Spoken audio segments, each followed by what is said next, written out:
One Chinese man has more than 100 American citizen children, all born in U.S. hospitals, then sent to grow up in China.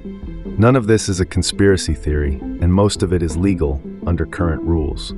The interesting question isn't, how is this allowed? It's, why does this make perfect sense inside two different systems? Beijing's rules at home and Washington's rules on citizenship. This is exactly what both sides of China is for. When a wild headline is really two legal systems talking past each other, not one villain with a secret plan.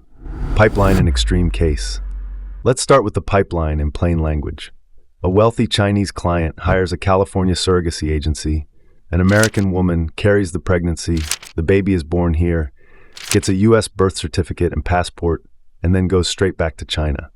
One extreme example went through California courts in the 2020s. A Chinese video game billionaire commissioned a little over 100 children through U.S. surrogates, almost all American citizens on paper, and most raised in China. In court, he described this as building a pool of potential heirs, especially sons, to inherit his business empire. His own side pushed back on rumors of hundreds more, and basically said, no, it's only just over 100 so far. And he's not alone in using this mechanism. Chinese nationals now make up a large share of international commercial surrogacy clients in the U.S., with the vast majority of those arrangements clustered in California. So the story isn't just one wild guy with 100 kids. It's a system where Chinese demand, California law, and U.S. birthright citizenship line up almost perfectly. Now let's do what this channel does and ask, what problem is this solving on the Beijing side? And what silent help is it getting from the Washington side? Beijing side, incentives not orders. First, the Beijing side logic. China's health authorities formally banned commercial surrogacy in the early 2000s, telling hospitals and doctors they cannot legally offer it. That doesn't kill demand, it just changes where it goes. Inside China, you get a murky underground market, and for the rich, you get a clean, above-board market abroad. For elites, going overseas solves three problems at once. First, political risk. A child with a U.S. passport is an insurance policy if China's politics or economy turn in a bad direction. Second, dynasty building. In the 100 children case, the father is explicitly trying to create a bench of potential heirs, ideally male, who hold both his genes and the legal protection of American citizenship.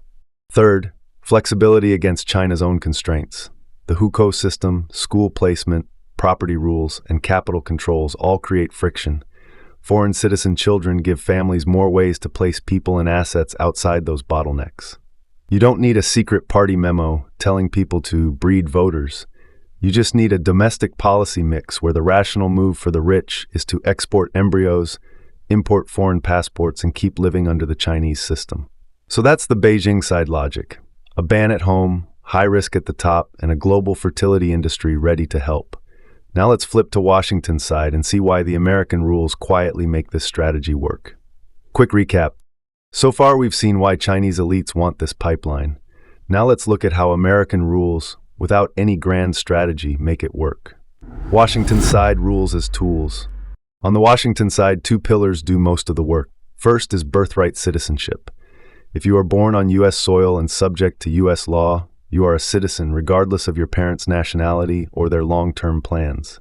There is no requirement that you grow up here, speak English, or ever come back.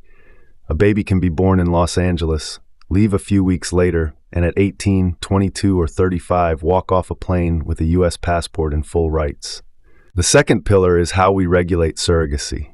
The federal government mostly stands back, and states write the rules, which is why California has become a global hub for commercial surrogacy, with enforceable contracts and routine court recognition of intended parents.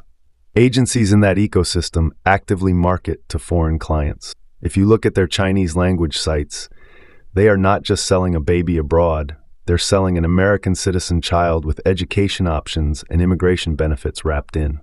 At the federal level, there is no single system that tracks how many U.S. citizen babies are born via surrogacy to foreign parents and then raised entirely overseas. As long as the paperwork is in order, they are simply more citizens produced by the rules as written. From the American side, these rules were designed to solve very different problems: post-Civil War citizenship, infertility, and non-traditional families. From the Beijing elite side, They look like a toolkit you can plug into if you have enough money. A 20-year scenario and strategic meaning. To see why this matters, picture one very normal future.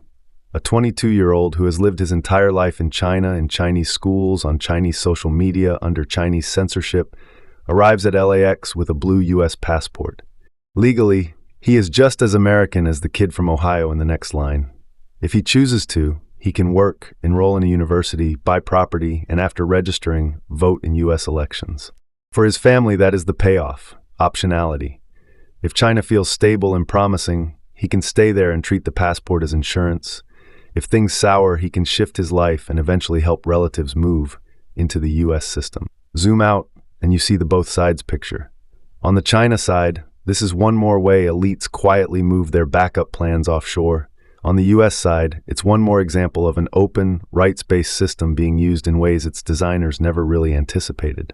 This does not mean these kids are sleeper agents.